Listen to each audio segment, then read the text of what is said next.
அனைவருக்கும் வணக்கம். இன்றைய யோகா பகுதியில் நம்ம பார்க்கக்கூடியது வந்து கால்களுக்குள்ளேயே வந்து நம்ம ஸ்ட்ரெச்சஸ் வந்து பார்க்க போகிறோம். லெக் ஃப்ளெக்சிபிலிட்டிக்காக அது ஒன்றும் இல்லை, ஒரு 2 ஆசனவை வந்து அப்படியே டைனமிக்காக வந்து சேர்ந்தே வந்து செஞ்சுட்டே இருக்க போகிறோம். வேறு ஒன்றும் இல்லை. முதல்ல வந்து மவுண்டன் போஸ்ன்னு சொல்லக்கூடிய அந்த பர்வதாசனம், அதுக்கப்புறம் பிஜிஎன் போஸ் அப்படின்னு சொல்லுவோம். இது ரெண்டுமே வந்து தொடர்ந்து டைனமிக்காக செஞ்சுட்டே வரும்போது நம்ம என்ன ஆகும்னா, நம்மளோட முதுகாக இருந்தாலும் சரி, நம்மளோட காலாக இருந்தாலும் சரி வந்து நல்லாவே வந்து தளர்வடைஞ்சிரும். தளர்வு அடையிறதுனால வந்து மற்ற ஆசனாஸ் பண்ணுறதுக்கு ரொம்பவே வந்து சுலபமாக இருக்கும். இப்போ அதை எப்படி பண்ணுறதுன்னு பார்க்கலாம்.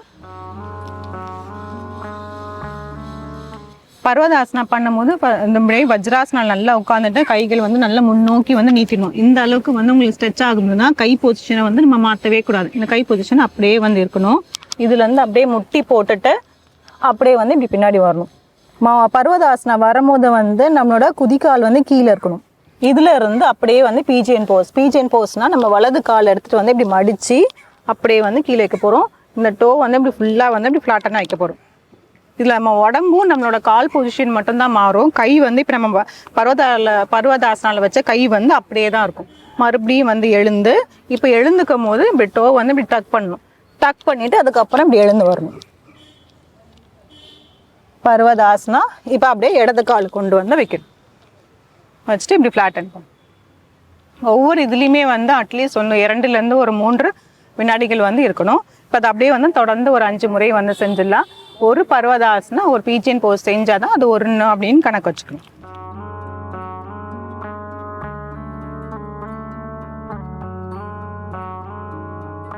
முடிஞ்ச அளவுக்கு வந்து இந்த பிஜிஎன் போஸில் இந்த மாதிரி வைக்கணும். வச்சாதான் நம்மளோட இந்த இடுப்பு பகுதி வந்து நல்லா வந்து இப்படி கீழே போகும். இப்படி போகும்போது என்ன ஆகும்னா, நமக்கு இந்த ஏரியாவும் சரி, நம்மளோட இடுப்பு பகுதியுமே சரி நல்லாவே வந்து ஃப்ளெக்சிபிலிட்டி வந்து வந்துடும்.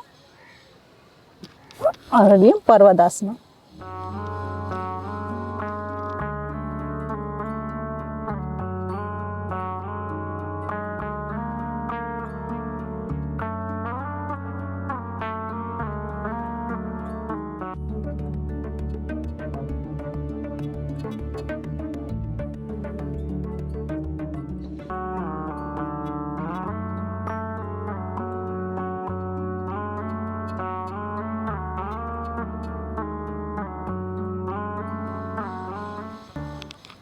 தளர்த்திக்கலாம்.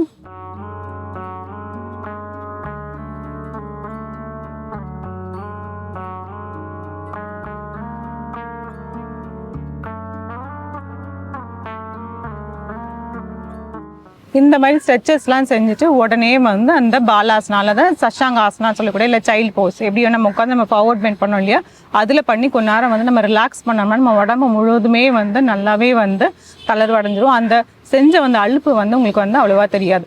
இதில் வந்து ஃபஸ்ட்டு வந்து பர்வதாசனம் வந்து நல்லா பழகிக்கணும். அதுக்கப்புறம் அந்த பிஜிஎன் போஸும் ஃபஸ்ட்டு செஞ்சு பழகிட்டு அதுக்கப்புறம் இது 2த்தையுமே வந்து சேர்ந்து வந்து நம்ம செய்யணும். இப்போ நம்ம வந்து ஒரு 5 முறை வந்து செஞ்சோம். இது அப்படியே வந்து தொடர்ந்து வந்து கொஞ்சம் கேப் விட்டு நீங்கள் நம்ம வந்து நிறைய ரவுண்ட்ஸ் பண்ணும் போது வந்து உடல் வந்து முழுமையாக வந்து நல்லாவே தளர்வடைஞ்சிடும். இந்த பயிற்சியை செஞ்சு பாருங்கள். மீண்டும் அடுத்த பகுதியில் சந்திக்கலாம்.